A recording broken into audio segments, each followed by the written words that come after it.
Você pode Oi. passar o link para que as pessoas vão assistir, para a gente colocar no Facebook dela? Ah, tá. Só um momento.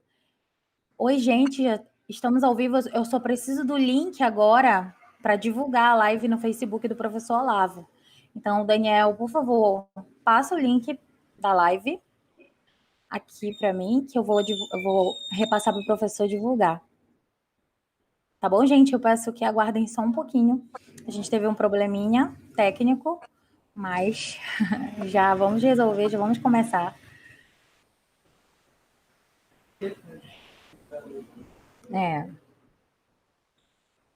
Então, gente, já vamos divulgar o link da live para vocês assistirem. Mariana, eu acabei de te passar, viu? Tá joia. Já pode divulgar lá. Vinícius, está aqui o link, você pode divulgar também. Oi, professor, boa noite. Boa noite, Seja tudo bem? bem-vindo, professor. Obrigado. Tudo bem?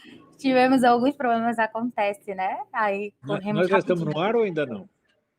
Agora entramos no ar, já estamos no ar. Eu estou pedindo para divulgar o link. Porque eu não estou me vendo aqui. Ah, não está se vendo? Não. Vamos ver. Eu estou vendo o senhor e estou me vendo aqui. Vamos ver, então.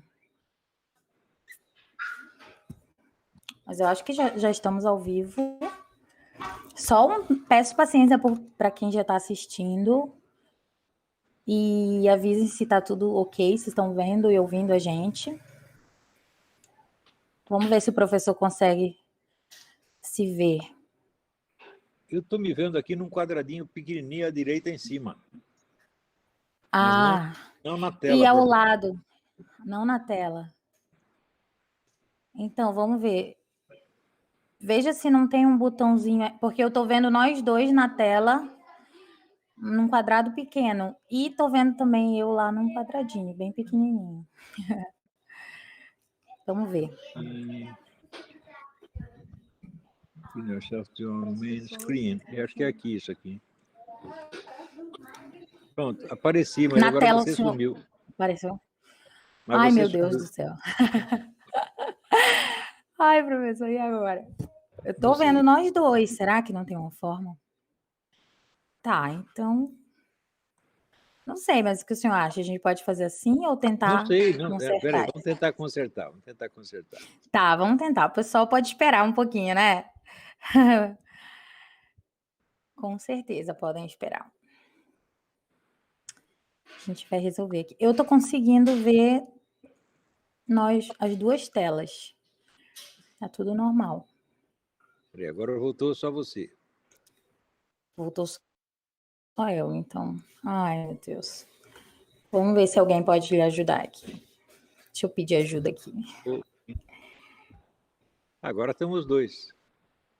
São os dois? Ah, que bom, professor. Então agora Não dá, assim, né? lado a lado, mas... Não estamos lado a lado, Tem mas algo no estamos meio, dois. né? Ah, sim. Você tá Assim vendo? que Então vamos embora. eu tô vendo, Vamos embora, acredito. Tem tá algo no perfeito. meio. Agora dá. O senhor tá me ouvindo bem, me vendo bem? Eu também tô. Perfeitamente. Então tá. Então, gente, sejam bem-vindos. Então agora a gente vai começar, tá bom? Desculpa os probleminhas técnicos aí. Já resolvemos aqui. E a gente vai falar hoje, né, sobre autoeducação aqui com o professor. Eu resolvi fazer uma jornada para falar desse tema de lives, né, porque é importantíssimo. O professor, inclusive, tem um curso avulso sobre autoeducação, né, professor? Um curso maravilhoso, que eu recomendo a todos. E aí selecionamos algumas perguntas para aprofundar nesse tema, que é importante.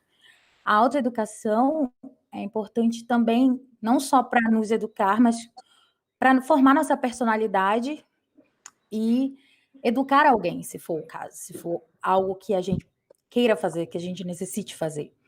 Então, a autoeducação tem a ver com a formação da personalidade.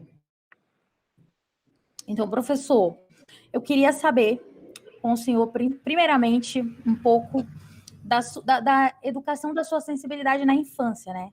Aquela parte da infância em que você começa formando primeira sensibilidade, o imaginário. Como foi a sua experiência na infância com leituras? E se isso foi fundamental para a sua autoeducação no futuro? depois, posterior, na sua maturidade? O senhor pode falar um pouco? A minha infância Sim. foi muito peculiar. Você sabe que assim que eu nasci, eu fiquei doente por 7 anos na cama, praticamente Sim. imobilizado. Né? Então, isso me dava a ocasião de observar tudo com muito cuidado. Né? Coisas que as pessoas, vamos dizer, passavam por cima e nem reparavam. Né? Eu me lembro, por exemplo, que a parede ao lado da minha cama tinha várias... a tinta estava descascando, né? E eu aproveitava o formato da mancha para eu fazer desenhos em cima. Fazia ali Sim. montanhas, cavalos, outros bichos, tal, aproveitando as manchinhas. Eu lembro até hoje, para mim está muito claro aquilo até hoje. Né? Era o início de um álbum de figurinhas ali para o senhor? Exatamente. Né? O seu álbum de figurinhas, né? Exatamente. Eu E quais comecei leituras também... marcaram? Assim? Não, leituras eu só fui me interessar realmente mais tarde. Né? Mas Certo. quando criança eu me interessava muito pelas figuras, pelo desenho. Né? Aprendi a desenhar muito cedo.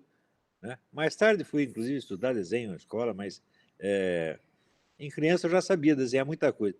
Animais eu sabia desenhar praticamente todos. Né? Sim. Eu lembro de ter feito uma coleção de desenhos de cachorros de todas as raças que eu conhecia. Aquilo ficou muito bom. Sim. E é o Leibniz que fala, né, que essa coleção de imagens deixa a gente mais inteligente, né, professor? Você não Leibniz acha diz isso. importante? Se várias pessoas aqui tivessem visto mais figurinhas, seria mais inteligente. Então é importantíssimo, né, na infância, esse começo aí de mostrar figurinhas, né, professor? Tem sombra, não só as figurinhas assim, desenhadas, né?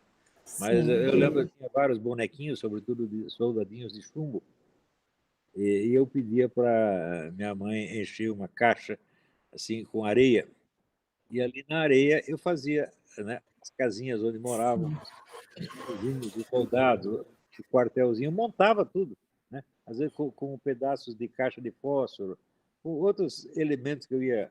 Eu fazia as casinhas. E às vezes montava assim, uma guerra inteira, um batalhão inteiro em Sim, guerra ali imaginar. na areia. Né? Sim. Essas brincadeiras, então, foram importantíssimas, né, professor? Ajudaram demais, nossa, ajudaram muito mais do que a escola. É verdade. E assim, o senhor tem um relato da sua mãe, né, do ambiente amoroso que ela criou ali em torno do senhor. Acredito que o senhor estava doente, então por isso o senhor ganhou até mais carinho ainda do que, Não, né? não só minha mãe, né? A família inteira me Sim. paparicava muito, né? E as Sim, aí responsabilidades ficavam todos com o meu irmão, e eu ficava só com a parte boa do negócio. mimadinho, né, professor? É. Mas aí o senhor teve um período que foi morar com uma tia, o senhor conta essa história, que Aí ela tentou lhe educar, né? foi bem mais tarde, né? Porque Ah, sim. os meus pais brigaram, se separaram, né? E minha mãe ficou numa merda desgraçada. Então, a tia me levou para a casa dela, onde, de fato, tinha condição social melhor, condição econômica bem melhor. E ela era uma boa pessoa, só que ela botou na cabeça que tinha que me educar. Isso eu acho que era impossível. Por exemplo, eu me lembro que os Sim. caras tentaram me ensinar a tocar piano. Eu expliquei para eles que isso era impossível, porque sempre havia mais teclas do que dedos e que eu jamais iria conseguir dominar aquela coisa. Eu nunca tive boa, como é que se diz, coordenação motora nos dedos, né? Tinha assim no braço para Sim. desenhar e escrever, mas dedo por dedo, não, tanto que eu nunca aprendi datilografia. Até hoje eu só sei digitar assim. Né? Se fosse fazer Nossa, a datilografia, professor. eu não ia conseguir de jeito nenhum. Nem datilografia, nem piano, nada que dependesse dos dedos. Mas Nem violão, então. impossível, absolutamente impossível. Né? E, no Então o entanto, senhor é já curioso, porque eu sim. depois ouvi muita música e eu me lembro, eu tinha um conhecido na época que era maestro e dava aula de música e ele me pedia para fazer análise musical, eu fazia. E ele disse, onde você estudou música? Eu falei, jamais estudei, só ouvi a música várias vezes e entendi, né, a estrutura, a ordem toda. Eu conseguia descrever a música como se eu fosse um maestro. Né? E, no entanto, eu não sabia tocar Sim. nem a pipa. Né? Esse tipo de aprendizado seria um aprendizado por imitação ou intuição? Como seria? intuição. Sobretudo pela atenção. Né? O que você está interessado, você fixa a sua atenção ali, quase que necessariamente. Por isso que eu não acredito muito em escola, né? Porque escola eles querem te forçar a aprender coisas que você não quer aprender. Mas, Sim. esse grande educador, John Taylor Gatto, ele diz: as pessoas só aprendem aquilo que elas querem aprender. Eu sou uma prova viva. O que eu queria aprender, eu aprendia por mais difícil que fosse. E o que eu não queria aprender, não tinha engenhosidade de botar aquilo na minha cabeça. É verdade. Então, é um tipo de amor, né, pelo objeto de conhecimento que gera esse aprendizado verdadeiro, que fica, né, professor? Isto é a essência de tudo. Tudo na educação depende disso, o sujeito queria saber aquilo. Né? O John Taylor Gatto diz o seguinte: a única coisa que o sujeito quer aprender é beisebol, eu vou ensinar tudo para ele a partir do beisebol. Vou ensinar geografia, matemática, história, tudo tomando como centro aquele negócio que é do interesse dele. E claro que eu fui ler o John Taylor Gatto 50 anos depois, mas eu instintivamente já sabia que o negócio era esse. Então, a sua educação da infância toda já era uma autoeducação, né? Toda educação é uma autoeducação, né, professor? Com 5 anos eu sabia ler, muito antes de entrar na escola. Eu aprendi a ler sozinho. Para ler o quê? História em quadrinho, evidentemente, né? Sim, o Mickey. Sim, eu vi. O senhor se auto-alfabetizou pelo método confuso, né, que o senhor falou uma vez. O método confuso. Mas assim, o senhor acha que... Mas o senhor teve que soletrar as sílabas ali, fazer as letrinhas, as sílabas todinhas ou não? Uma por uma. Alguém me ensinou o som das letras, isso foi o suficiente. Sim. Daí eu mesmo fui aprendendo a juntar, a formar, né, os vários sílabas. Um interesse mortalmente sério ali. O senhor queria ler o Mickey de qualquer forma. Era sério, porque eu não tinha nada para fazer, eu ficava deitado na cama, que nem um moribundo. Então, desenhar e ler eram as únicas coisas que dava para fazer. É verdade. Eu ia ler o que tinha à disposição. Eu não ia pedir para os caras me dar um livro de Santo Tomás de Aquino, de Aristóteles. Eu pegava ali as histórias em quadrinhos e lia aquilo. Né? Histórias de faroeste, acho que eu li todas que existiam. Né? E mais as histórias cômicas. Agora, histórias de super-heróis eu nunca gostei. Aquilo me parecia totalmente absurdo. O único super-herói que eu gostava era o Homem de Borracha, porque era tudo gozação. Mas aquele negócio de Flash Gordon, essa coisa toda, achava aquilo tudo uma palhaçada. Como de fato é. Sim, então o senhor gostava já de uma literatura infanto-juvenil mais realista, né? Exatamente. Realista, de detetive, né, professor? Muitos anos depois, quando eu tive filho, um dia eu cheguei em casa e estava meu filho, Gugu, ele estava com 5, 6 anos, uma coisa assim. E ele estava escrevendo um negócio do papel. Eu perguntei: o que você está fazendo aí, Gugu? Eu estou fazendo uma lista de super-heróis. Eu disse: para quê? Ele disse: para separar os possíveis dos impossíveis. Eu falei: mas não é o mesmo instinto realista que eu tinha? É, o instinto realista. Eu também, professor, é incrível isso, mas eu cresci lendo uma literatura nacional realista, histórias de detetive e histórias também... Eu não sei se o senhor conhece o João Carlos Marinho e o José Mauro de Vasconcelos. José Mauro de Vasconcelos, eu conheço. Não são clássicos, mas conhece. Eu nunca li o meu Pé de Laranja Lima foi o... Pois é. Eu nunca li o primeiro livro que eu li. Do José Mauro. Eu fui ler, olha, quando era pequeno, eu só lia realmente as histórias em quadrinhos, né? E ali eu fui aprendendo muita coisa. Ali tem histórias de guerra, né? Tinha uma série, era um soldado americano chamado Buzz Sawyer, né? Era um aviador americano. Ali tinha muitos episódios da Segunda Guerra. E eu fui aprendendo muita coisa, né? Também as histórias de detetive, tipo Dick Tracy, tudo isso me interessava. Agora, os super-heróis, como eles eram impossíveis, falaram: por que eu vou me preocupar com uma coisa que não vai acontecer mesmo? Sim. Eu perdi um pouco a conexão, acho que saiu aqui. O senhor está me ouvindo, professor? Voltei. Perfeitamente. Voltei, tá bom. Então, professor, e quando foi que o senhor começou a entrar nos clássicos, assim, poesias muito mais tarde, em latim, ou então Camões? Muito mais tarde, né? Certo. Muito mais tarde, né? quando, assim, logo que eu aprendi peguei mais domínio da leitura para Sim, ler um aprendeu. livro, assim, corrido, né? Sim, Eu li O Tesouro da Juventude. Ali aprendi um monte de coisa, Tesouro da Juventude. Acho que eu li inteirinho, sim, esse livro né? é... Sobretudo essa parte de Sim, geografia, viagens, animais. Depois, o primeiro livro que eu li foi um livro chamado O Caçador, né? The Hunter. O E o Caçador. autor chamava-se também, chamava-se John Alexander Hunter. E era uma história Ai, que maravilhosa, porque legal, ele, professor. quando ele era pequeno, ele caçava pato com o pai dele, e assim, com 16, 17 anos, ele fugiu para a África. E ali, para sobreviver, ele começou Sim, a caçar. Naquela época, a caça na África era abundante, era uma coisa de absurda, né? E logo ele se empregou sim, como guarda-caça, quer dizer, o sujeito que, quando aparecia um bicho feroz, estava matando gente, mandavam ele lá para matar o bicho. Fosse um leão, um elefante, um búfalo, né? E ele vai contando todas as caçadas dele e mostrando sim, assim a psicologia dos animais e a psicologia dos caçadores, sobretudo dos clientes dele, né? Tem um capítulo até chamado Clientes sim, Bravos e Medrosos, né? Era um negócio muito interessante, né? A sim. psicologia. Bem realista, né? Da mesma forma, né, professor? Tem uma história maravilhosa do sujeito trabalhar para ele. Era um neguinho que era, como é que se diz, rastreador, né? Uma habilidade extraordinária para rastrear. Sim. E ele estava rastreando um búfalo, o búfalo atacou, ele saiu correndo e se pendurou numa árvore. E o búfalo veio por baixo e comeu o saco dele. Nossa, E, professor. e ele ficou 20 anos procurando aquele búfalo, até ele achar o búfalo, matar o búfalo e comer o saco do búfalo. Olha que cara valente. Incrível, mesmo sem saco, o cara era macho. Nossa. Sim. O senhor lembra da sua idade nessas leituras aí, mais ou Eu acho que por aí menos? eu tinha o quê? Tinha 9, 10, por aí, né?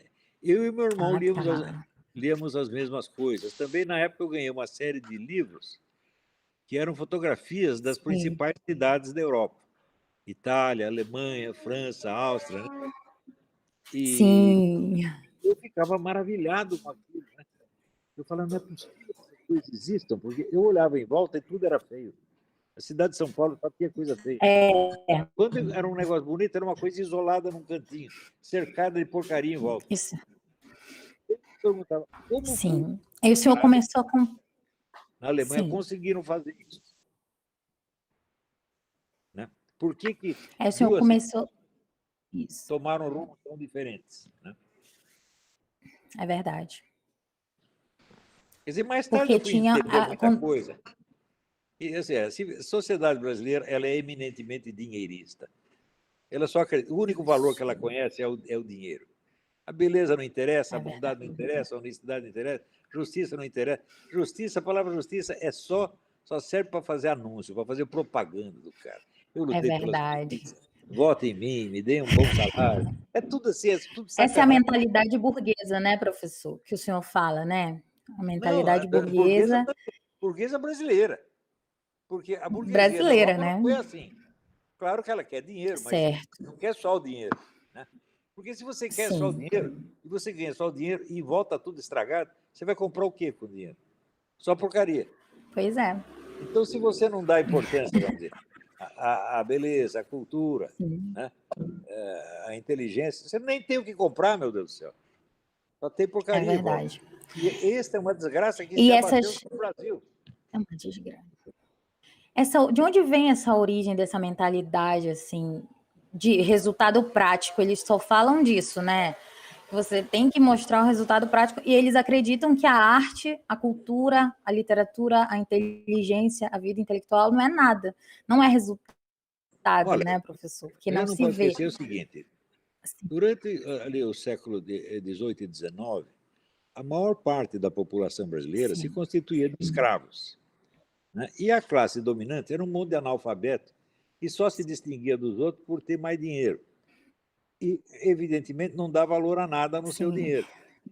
O povo eles desprezavam. Até hoje você vê, sim, se você pega figuras importantes da República, esse ministro do STF, senador, deputado, eles têm um desprezo pelo povo que é uma coisa do outro mundo.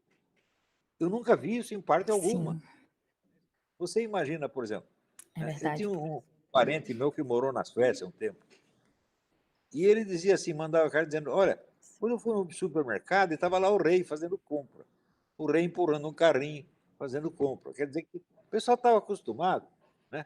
O rei já tem essa vantagem de ser rei. Para que ele vai querer nos oprimir ainda mais? Não vai oprimir, né? Ele vai respeitar o povo do qual Sim, ele é rei. Senão, é ser rei de merda, é uma merda, né? Agora, aqui a sim, classe dominante nunca teve respeito pelo povo, porque ela não conhece outro valor senão o dinheiro. é E a verdade. gente vê isso até hoje, né? Eu estava Vê, vendo sempre. agora mesmo o depoimento do Paulo Pavese que ele deu lá no tribunal. Aquela história dele é um negócio Sim, horrível, assim, de médicos e juízes e advogados e gente importante que assim que tinha desprezo pelo menino dele que os caras mataram para vender sim, órgão, né? E todo mundo conspirando, é porque verdade. é uma coisa tão horrível, né? Então, o senhor fala também que uma tristeza de infância, às vezes, é o que a gente guarda no coração e vai buscando ao longo da vida. E o senhor acha que a tristeza foi esse ódio ao conhecimento, né? Que ficou escancarado, assim, desde a sua Olha, infância, porque o senhor amava o conhecimento, né, professor? que coisa que mais me Sim, impressionou quando eu era pequeno foi a minha própria ignorância. Porque quando eu fui para a escola, sim, eu era um bebê. Eu tinha 7 anos de idade, mas era um bebê, não tinha experiência de nada, não sabia nada. Era bobo, qualquer um me sim, fazia de idiota. E eu nem percebia. Entendeu? sim, E eu fui tomando consciência de que eu era muito ignorante demais e que eu precisava vencer isso aí, para me tornar pelo menos igual aos outros. Né? E eu fui me dedicando a isso, até que sim. ultrapassei os outros. Quer dizer, eu me dediquei tanto a entender as coisas que acabei entendendo melhor do que os outros. Né? Mas foi Sim, assim, eu não aprendi essas coisas para me tornar um cara importante, para subir na vida. Não, era um desespero de vencer a minha própria ignorância. Essa é a minha motivação. sim. Eu não quero ser um idiota, meu Deus do céu. Eu quero, pelo menos, Não poder quero conversar. morrer como um idiota, né, professor? Não quero morrer como um idiota. Eu quero, pelo menos, poder conversar com as pessoas sem elas rirem da minha cara, né? Me fazer de idiota e rir da minha Sim, cara. Que eles faziam com uma facilidade que você nem imagina. sim. Mas o senhor Você vê, conta pra gente no também primeiro que dia da escola, no primeiro dia de escola, eu já tive uma briga. Você começou a gozar da minha cara, daí eu percebi, fiquei bravo, né? Avancei em cima dele, nós fomos trocar um sopapo atrás, né? E eu até ganhei a briga, né? Porque eu já tinha sarado, estava forte. E no fim, esse cara ganhou a briga, professor. virou meu melhor amigo e ele mais tarde foi ser padre, veja você. Que legal, professor. E tem uma história que o senhor estava lendo um livro, né, na escola e a professora desdenhou do autor do E livro, algo assim, né, professor? isso foi mais Tem tarde, foi essa no história ginásio. também. Conta aí. Eu tinha o quê? Acho que Sim. 13 ou 14 anos, né?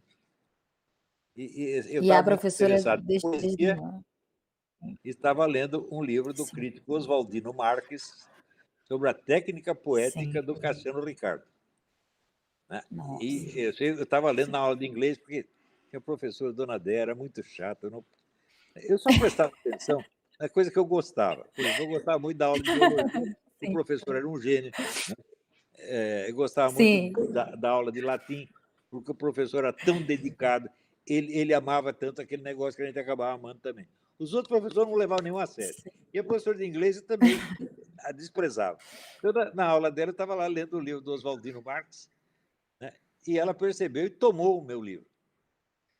Tomou o meu livro e no dia Nossa, seguinte toma o livro. disse: a gente estava lendo lá na sala dos professores aquele livro. Que livro esquisito, né? Daí eu percebi que ela, assim, ela não tinha cultura literária nenhuma. Quer dizer, um livro sobre a Não, técnica nem poética.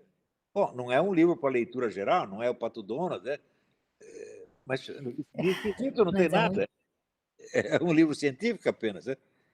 E daí isso sim, e ela minha desprezou. foi a minha decepção final Decepção. com a classe dos professores. Aí o senhor chutou a barraca, chutou o pau da barraca com a escola, né, Não, professor? não, ainda teve pior, porque e o professor de matemática, coitado, ele era bom matemático, mas era Ah, péssimo professor. Né?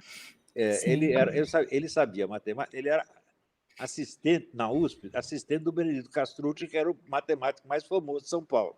Então, matemática ele sabia, Sim. mas ele não sabia ensinar, ele se atrapalhava todo na aula e todo mundo o desprezava. Daí fizeram até um movimento, os alunos fizeram um movimento para demiti-lo, e o único cara que defendeu ele fui eu. Né? E era, Foi, sem professor? dúvida, eu era o pior aluno dele, mas o pior. Eu era tão ruim, vou contar para você, que um dia Conta. eu falei, eu não quero aprender mais esse negócio. Eu não fico mais nessa aula. Quando esse professor entra, eu saio. Acho que vai ter 0 até o fim do ano, não tem importância, me dá o 0, mas na aula eu não fico. Né? Sim. Eu só voltei a me E interessar aí, por que negócio de legal. matemática aos 37 anos. Professor, eu também. A mesma coisa. Na escola era só redação, literatura, língua portuguesa, inglês, mas matemática, não, eu não gostava. E a personalidade dos professores, as personalidades, se elas eram fortes, né? Se a gente via ali que o professor gostava do assunto, encantava. E quando o professor não ama o que ele ensina, né? Ou quando a personalidade dele não é bem formada, é difícil ele ser um Pois polo é. atrativo, né, Não, eu professor? tive alguns Então, professores admiráveis, né? O meu professor de sim, latim, o professor José Hildebrando Bretas, ele era um profundo conhecedor do latim e ele amava aquela matéria dele. Outro que me impressionou sim, muito foi um professor de história que eu tive, chamado Francisco de Almeida Magalhães, que até era tio-avô de um governador de Guanabara, um negócio assim. E era um homem de uma erudição imensa, só que ele estava praticamente cego. Então, ele não sim. sabia onde estava a classe para a qual ele estava falando. Às vezes, ele ia dando a aula, daqui a pouco ele estava dando a aula para a parede. Daí eu que ia lá e virava ele para acertar. Mas era um homem Então, eruditíssimo. o senhor vê que o segredo de educar bem é ser esse polo atrativo, assim, para a criança, se tornar essa referência de amor, não seria um mecanismo do desejo mimético até, inclusive, Não nessa tenha, questão da não tenha a educação? menor dúvida. Você aprende com aquele Sim. que você ama, que você admira. Porque Seu isso é natural modelo, você né? imitar aquilo que você ama, né? Agora, o que você não ama, você não quer ser Sim, igual àquilo, você quer ser diferente daquilo. Né? Então, se eu achar um professor um chato, um pentelho, eu jamais ia querer ser como ele. Né? sim. Então, o aprendizado começa nessa imitação, né, professor? A imitação dos sábios, dos grandes escritores, dos De nossos alguém que modelos, seria você isso? admira, né? Sim. De alguém que você De que você admira admira, né? e cuja qualidade você quer incorporar de alguma maneira. Né? Você quer Quer dizer, incorporar. mas hoje em dia Sim. esse é um problema, porque é o seguinte, as pessoas obtêm esses modelos, sobretudo das artes de espetáculo, do cinema, da televisão. Então, são modelos Sim. estereotipados, não são pessoas reais, você está entendendo? São personagens. Sim. Você tá entendendo? Por exemplo, o sujeito admira o Pelé. Mas o que você conhece do Pelé? Você conhece o Pelé jogando bola. Você nunca viu o cara em Sim. família, não sabe quem ele é, você está entendendo? Quer dizer, eu acho que até o Sim. Pelé, esse exemplo talvez não seja dos melhores, porque o Pelé parece uma boa pessoa mesmo. Mas, em geral, os modelos que as pessoas, né? Modelo de esportista, de cantor pop, de astro da TV, é tudo estereotipado, meu Deus do céu. Não é isso? Sim, é verdade. Frequentemente os caras E são isso, professor, merda, então, não tem nada para imitar nós neles. temos que escolher esses modelos. Realmente. A gente tem esse dever de escolher nossos modelos, né, professor? Mas olha, isso ficou muito ruim. Olha, hoje mesmo eu estava lendo um livro de um autor chamado Martin Grabman. Grabman era, vamos dizer, um teólogo e historiador da teologia católica, um homem de uma erudição monstruosa. E ele escreveu um livrinho sobre Santo Tomás de Aquino. E ele dedica ali 2 capítulos à personalidade de Santo Tomás de Aquino. Descrever não o ensinamento dele, não a filosofia dele, mas quem era, como ser humano, o Santo Tomás de Aquino. E eu vejo que, hoje em dia, esse personagem se tornou inverossímil. As pessoas não acreditam que isso existe. Está entendendo? Sim, Então, então por as exemplo, pessoas não leem mais biografias, né, professor? Elas não se interessam vamos mais dizer, pela vida humana, né? um homem que nunca disse uma palavra para desprezar ninguém, só era bom com todo mundo, Sim, sempre dava atenção a qualquer pessoa, igualzinho, né? É sim, sempre bom, um homem que realmente ele vivia somente para Deus, é isso que ele fazia. Hoje as pessoas não acreditam que isso existe. Não entra mais no imaginário. Então, o normal É verdade. hoje se tornou a personalidade feia, disforme, até no cinema. Você já reparou, por exemplo, que no cinema americano, ser assassino profissional se tornou uma coisa normal, uma profissão como qualquer outra. Assim como o sujeito é padeiro, contador, ele é assassino profissional. Tem milhares de histórias de assassino profissional. A maioria dos mais filmes. profissional no cinema do que na realidade. Se na vida real É verdade, existissem profissionais, a humanidade já teria acabado. Mas, sim, sim. Por isso mesmo, o senhor acha importante... Porque achar um fundo bom no assassino, mas se você mostra um cara bom, ninguém acredita que ele existe. É verdade. Não entra no imaginário mais, né? Existe um filme, né, que é o Diário de um Pároco de Aldeia, Journal d'un Curé de Campagne, né? Filme do Robert Bresson, baseado no livro do Georges Bernanos. Livro do Bernanos? Exatamente. O Bernanos é o cara que, inclusive, morou no Brasil um tempo, né?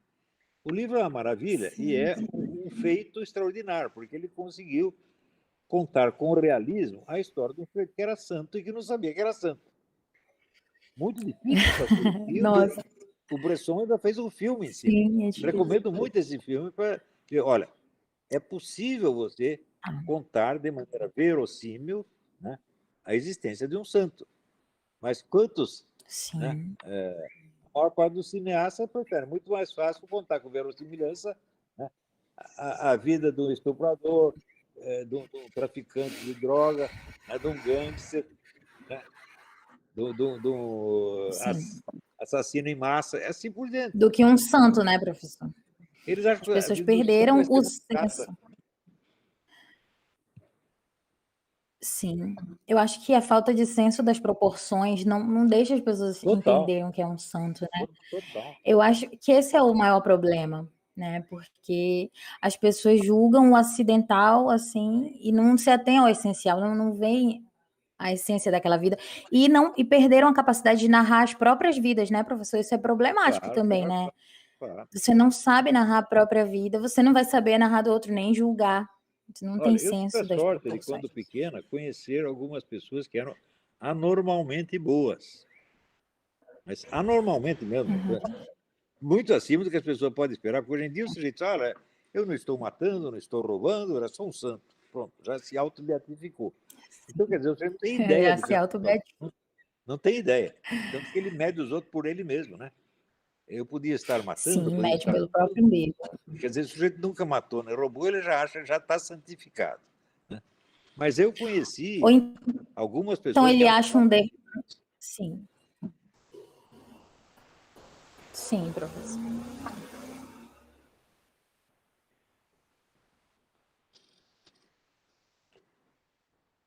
Pode falar. Travou, professor? Está me ouvindo? Não, estou ouvindo perfeitamente. Então, é isso que eu estou contando, que eu já tive a sorte de conhecer algumas pessoas anormalmente boas. O que, de certo modo, aumentou a minha escala, a escala com que eu meço as pessoas. Né? Ela vai bem para cima e vai bem para baixo. Eu também conheci um monte de filha da puta, assim, indescritíveis. Sim, indescritível. Mas, professor, assim, o senhor não acha... Tem pessoas, por exemplo, vem um defeito, uma imperfeição ali, que nem pecado é, por exemplo, e acha que pode difamar alguém, né? Comete um pecado mortal sob pretexto de julgar algo porque nunca que é irrelevante secundário, né? A pessoa não acredita nem no bem nem no mal, você está entendendo? Se você descreve um santo, eu não acredito que existe. E se você escreve realmente um assassino em massa, um tipo como Mao Tse Tung ou Stalin, eles também não acreditam. Né? Quer dizer, a imaginação dos caras não acreditam, né? Não vai muito para cima nem muito para baixo, tá entendendo? Fica só na coisa medíocre. Na mediocridade. No mediano. Isso, né? na mediocridade. Então, pessoa assim nunca vai entender nada da vida. Vai ser sempre um idiota, não tem jeito. E essa limitação de entender a vida humana, de entender essas personalidades, tem a ver com as camadas da personalidade, professor? Porque eu acho que entender essa parte simbólica e imaginar as grandes personalidades, acho que começa ali na personalidade intelectual mesmo, né, professor? Ou não? O que o senhor, Olha, eu que o senhor não, acha? não sei dizer, porque Sim, independentemente da camada em que você está, porque todos passam por praticamente todas as camadas na evolução do seu caráter, né? Independente de qual camada você esteja, sim, você está sendo exposto a exemplos de bondade, maldade, inteligência, de burrice, de coragem, de covardia. Tudo isso vai deixar uma marca em sim, você. Então, eu não sei como articular isso aí com o problema das camadas. Mas, certo. E como assim o senhor descreve a passagem, essa início da personalidade intelectual mesmo, que é a nona camada? Como a gente identificar, né, se ela olha, você realmente passa por ali está presente numa personalidade? Sim. a partir do momento em que ideias das quais você tomou conhecimento através de leitura ou de algum outro modo de contato com a alta cultura, se tornam elementos vitais. Eles não são somente interesses culturais, entre aspas, são interesses vitais. Está entendendo? Vitais. Então, porque o que você leu, sei lá, no romancista, no Stendhal, no Dostoiévski, né? O que você leu no Dom Quixote, o que você Sim, leu em... começa a ser começa a ser polos orientadores de você na vida real. Aí você tem uma personalidade intelectual. sim. Agora, a pessoa não chegar a Você isso nunca. incorpora, né? Porque vamos ver, a vida é uma coisa e a cultura é outra. Está entendendo? Quer dizer, a cultura é uma atividade social pela qual você participa de certos meios, ganha certas vantagens, etc. Mas não, essa cultura não entra na composição íntima da Na pessoa. vida. Não tem realidade Sim, para ela. São só valores entendi. puramente sociais. Tá entendendo? Então, por exemplo, eu gosto muito de Entendi. música clássica, eu estou aqui ouvindo as 4 estações do Vivaldi, etc. Isso aí chama-se frescura cultural, você está entendendo? Porque se a coisa não contribui para a formação da sua personalidade, e sim só da sua Sim. cultura, entre aspas, então você não aprendeu nada. Então você não aprendeu. Olha, E é uma então, história que... sim, Só que no cristianismo russo existe um costume, e o sujeito, quando comete um pecado, ele confessar aquilo para alguém do qual ele não gosta. que ele Né? não gosta. Ele não gosta. E o Sim. Dostoiévski um dia cometeu, sei lá que pecado, e foi confessar com um cara, um escritor, não preciso dizer o nome, do qual ele não gostava nem um pouco. E que era um cara que tinha sido educado na França, não tinha mentalidade russa, nem nada. Ele foi lá e contou, e o cara não entendeu nada. Falou, por que você está falando essas besteiras? Daí o Dostoiévski disse o seguinte para eles, eu me desprezo profundamente, mas desprezo você muito mais. O Dostoiévski Sim, não estava perfeito. brincando Nossa, com o negócio, era uma coisa mortalmente séria para é, ele. era mortalmente sério, é verdade. E assim, professor, essa bondade em nós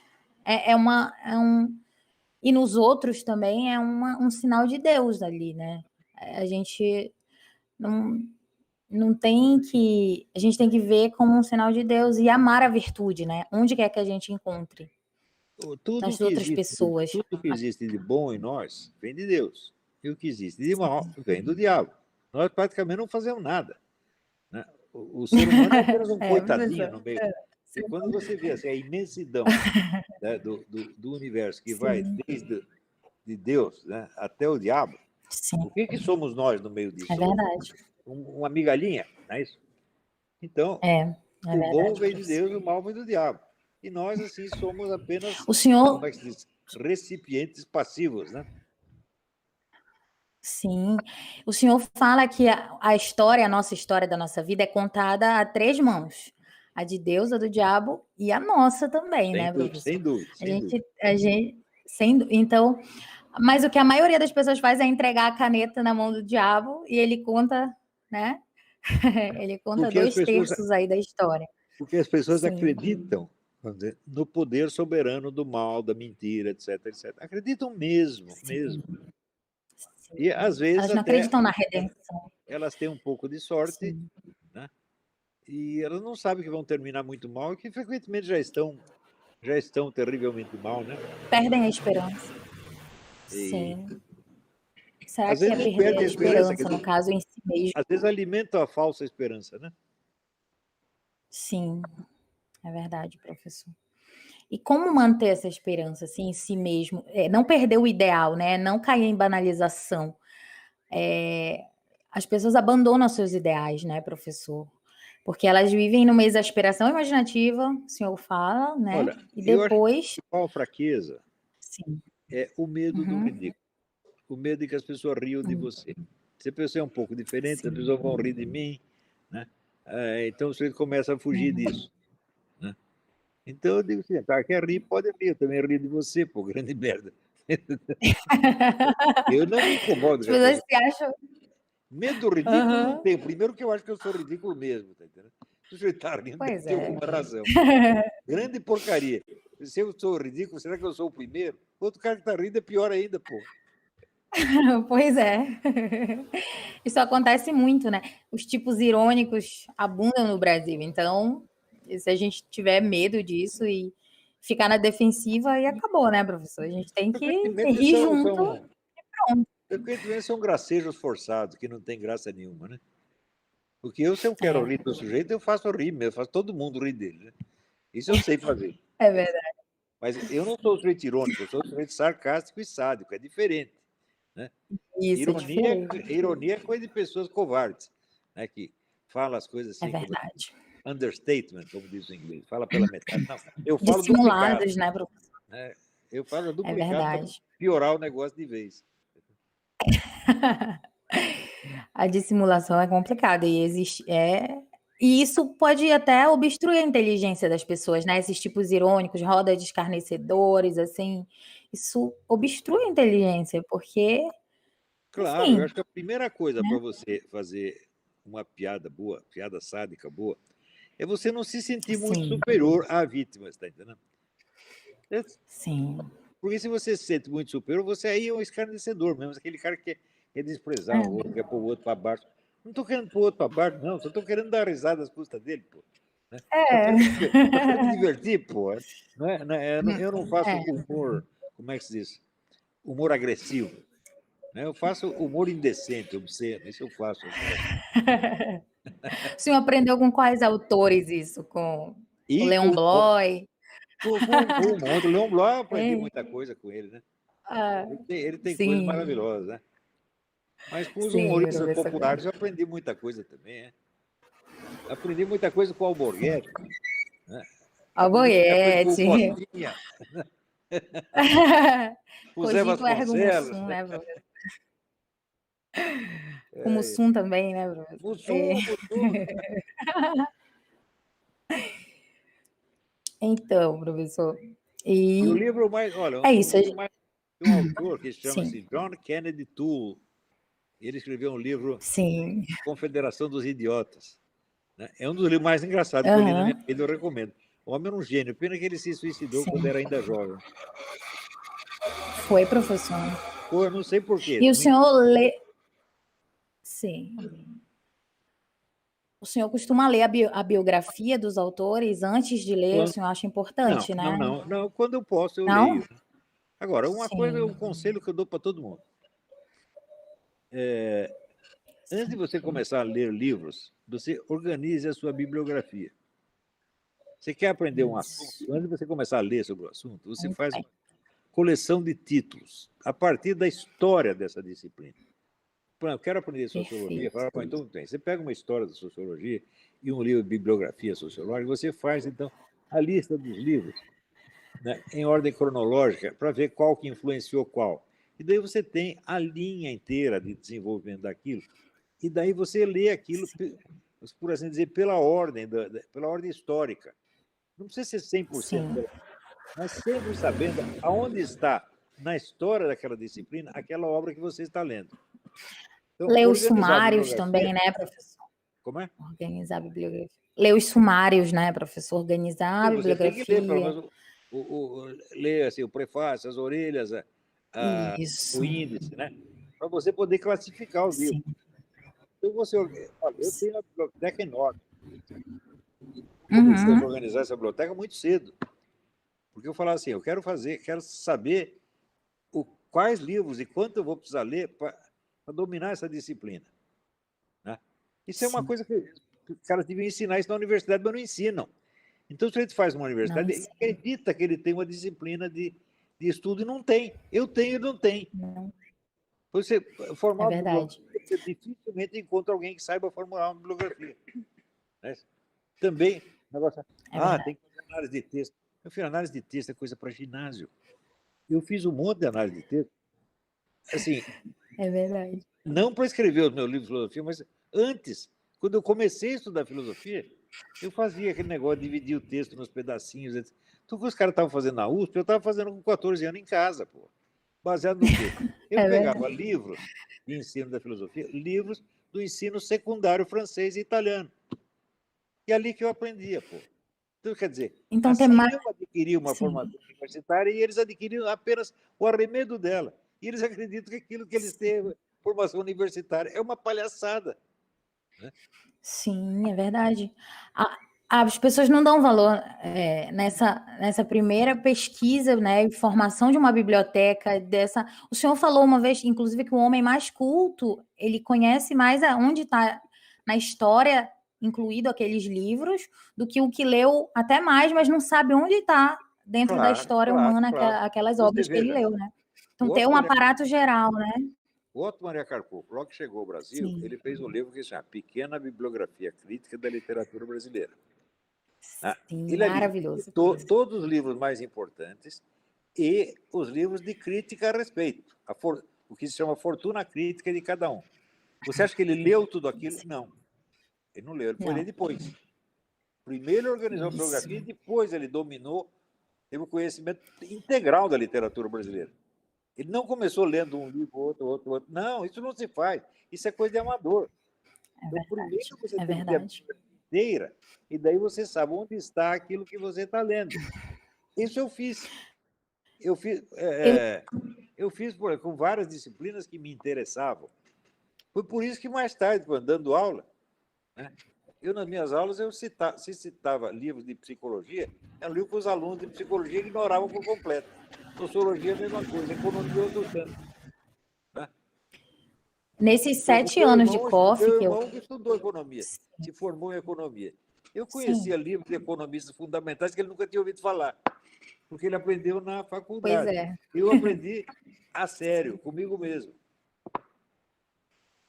É difícil ter vida intelectual, então, verdadeira na faculdade, na universidade brasileira, né, professor? Impossível. É impossível. Absolutamente impossível. Olha, eu tenho uma filha que se formou em História na USP. Né? E ela disse, pai, ali tem apenas, vamos dizer, a rotina. Interesse intelectual vivo não tem nenhum. Eles estão ali apenas cumprindo uma rotina escolarzinha. Você está entendendo? Essas Era uma diferença que eu pessoas... já notava entre professores que tinham verdadeiro interesse no que estavam ensinando e professores que estavam ali apenas para marcar o ponto e pegar o salário. É verdade. É verdade. E eles desprezam o intelectual, assim, verdadeiro, que é raro de encontrar, mas se for encontrado em algum lugar, uma pessoa estudando sem nenhuma motivação imediata, né, prática imediata, já é estranho, né, professor? É uma pessoa esquisita. A gente estuda apenas para subir na vida, meu Deus do céu. Agora, eu acho que se você estuda seriamente, subir na vida é quase inevitável. Você não precisa se preocupar com isso. Eu nunca me preocupei em tanto subir. Eu nunca eu procurei um emprego melhor? Nunca na minha vida. Eu vou contar uma coisa para você. Trabalhei no jornalismo brasileiro durante quase 30 anos. Pergunta para mim se algum dia eu pedi aumento. Nunca pedi aumento na minha porca vida. Se dava aumento, dava. Se não dava, também tá bom. Não é isso? Às vezes subia, às vezes descia. Se subia, estava bem. Se descia, também estava bem. O importante não era isso. O importante é o seguinte, quem eu quero ser, não é que cargo eu estou. O cargo é uma coisa que você veste, não é você. O senhor não estava preocupado com nada imanente, imediato, ali, essa realidade prática imediata, assim. Não, eu queria ser alguém, porque o que determinou a minha vida foi o meu complexo de burrice quando eu era pequeno. porque o vidro era Sim. burro. Isso eu não queria ser. Ninguém acredita, professor. O senhor falando. Não, era, você não imagina. Ah, E os caras me faziam de idiota na sim. escola primária. Era uma coisa de chorar de dó, você tá entendendo? Porque eu não entendia o que eles estavam fazendo. Sim. Pois. E aí, pois é, professor, olha, eu há 7 anos no COF, eu passei 5 anos só montando uma biblioteca. Fez Só bem, fez montando. bem. Fez Inclusive, bem. eu disponibilizei, mas as pessoas não veem, não veem esse valor. Eu consigo ver, assim, passei anos e anos montando. É muito difícil, né? É um trabalho grande. Fez Mas muito bem. deixa a gente muito mais inteligente, muito Claro, mais claro. inteligente, né? Claro, você domina Agora a gente já, aquela aí a sua gente, disciplina. perfeito, a gente já sabe para onde ir, que livros ler, onde estão os livros, quais são os autores, onde eles E eu estão aqui, inseridos Wander, na história, né? cada sessão da minha biblioteca tem praticamente a história inteira de cada disciplina. Tá Psicologia, vendo só? economia, ciências sociais. Não, eu não fui colhendo o livro assim só porque me interessava. Não, não, não. Essa biblioteca foi Sim, organizada cientificamente, pô. Então, você conhece perfeito, algum professor. universitário brasileiro capaz de fazer isso? É claro que não. Não, Você é nenhum. todo idiota, meu Deus do céu. É verdade, professor. Sim.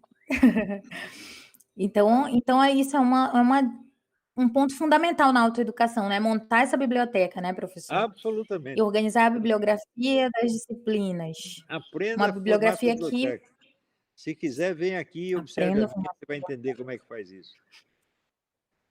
Nós vamos, professor. Outra coisa importante, assim, quando são Sim, autores que têm muito valor, você tem que ter a obra inteira deles. Mesmo que você não chegue a ler, você lê só 2 ou a 3 obra livros, inteira, né? mas você tem que ter a obra inteira para saber aonde na vida e obra dele estão aqueles Sim, livros que você está lendo. certo. Entendi. Não É é isso? importante ter a obra inteira de cada autor, então, que importa, né? Com certeza, os autores importantes, Certo. não todos, evidentemente. Não é isso? Mas se você procura aqui, ó, você Sim, pega o Charles Dickens, eu tenho inteiro, você pega o Dostoiévski, eu tenho inteiro, né? Você pega o sim. Pirandello, eu tenho inteiro, você pega bom, Shakespeare é fácil, porque até eles vendem um volume só. Né? Sim, O Solzhenitsyn eu tenho inteiro, tem um monte, né? sim. E Leon Blois E tem até 2 coleções diferentes do Leon Blois, nenhuma das duas de é muito boa, mas eu tenho as 2. e aí o senhor busca também ler a língua original, né, dos autores, mas isso veio depois na sua formação, né, professor? Sempre que possível, Sempre que possível, ler a né? língua original. Às vezes não dá. Sim. Às vezes não dá, certo. E, assim, outra coisa, Não professor, dá, em sabe o que relação faz? ao... Não dá, Pode falar. você pega várias traduções de línguas diferentes Certo. e compara. Às vezes você fica Levar assustado de ver a diferença. Né? Ontem mesmo, eu a estava... diferença. É Quando muita eu li diferença. o livro do Solzhenitsyn, o Arquipélago Gulag, eu li a edição brasileira, Sim. que é um resumo. O livro tem 3 volumes e fizeram uma edição resumida de um volume. Era isso que eu tinha lido. Então eu falei, não, agora eu vou ler Sim. a edição inteira, né? Então eu tinha aqui uma edição francesa e uma inglesa. E comecei a comparar, meu Deus, como está diferente uma da outra. Isso quer dizer que o tradutor Isso. francês entendeu uma coisa, o tradutor americano entendeu outra completamente diferente. Parecem 2 livros diferentes, né, Parece 2 professor? livros diferentes. Né? É verdade. Então Mas é quando muito é uma língua que importante, você conhece né? mal, quando é uma língua que você conhece mal, você Uhum. tenta ler no original, mas com as traduções do lado. Né? Sim. E isso vai ajudar ali nessa caminhada para dominar os 4 discursos, por exemplo, professor. Claro, Porque o claro, senhor isso é disse uma importante, vez claro. num texto, isso é o é o central na educação, né, na autoeducação, porque para vencer o analfabetismo funcional, eu acho que só os 4 discursos, né, professor? Não Esse tem, domínio. não tem outro jeito. Se não tem uma Não tem outro compreensão dos jeito, né, 4 professor? discursos, não sabe ler. Não sabe ler, é verdade. Então, aí, o que o senhor recomenda, então, para quem quer realmente dominar os 4? além dessa formação da biblioteca, Não, do álbum de figurinhas, eu acho que o que eu né? escrevi no meu livrinho é mais do que suficiente se o sujeito levar aquilo a sério. Sim, Entender que eu não estou é fazendo verdade. aquilo só para bancar o gostoso, mas que eu estou fazendo para ajudá-lo a entender alguma coisa. Seriamente. Dominar o discurso. Olha, Mas eu tem, tenho assim, paixão por descobrir e revelar a inteligência das pessoas para elas mesmas. Porque brasileiro, todo mundo tem maravilhoso. complexo de burro, né? E tem É, complexo de burro. Ele tenta se mostrar inteligente porque tem complexo de burro, né? Então, você mostrar para ele que ele realmente tem inteligência, que não é essa que ele está pensando, não, é outra coisa.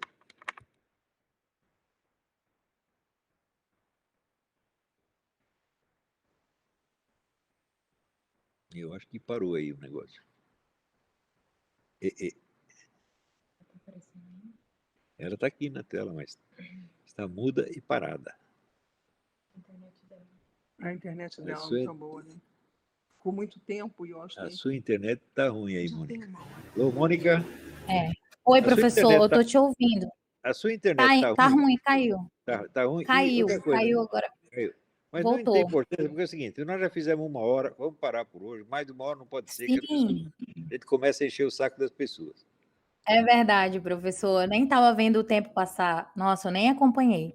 É isso mesmo. Então, olha, eu convido vocês então a saber mais dessa autoeducação, seguir as lives da jornada que amanhã eu vou fazer também, e a gente continua falando e tratando desses assuntos, né, Sem professor? dúvida. E Quando aí, quiser fazer ler o outro seu encontro, livro. nós fazemos, né? Tudo que você faz eu Sim, acompanho assim, com muita satisfação, muito orgulho por você, né? Vai em frente, mulher, você está fazendo a obrigada. coisa boa, tá bom? Muito obrigada, professor. Então tá, então eu espero o pessoal lá no meu Instagram, no meu Telegram, tá bom? E é isso, professor, muito obrigada. Tá bom, beijão, Tá? fica com Deus. Beijão, professor. Tchau, Tchau, tchau. tchau. Fica com Deus. Tchau. Até a próxima.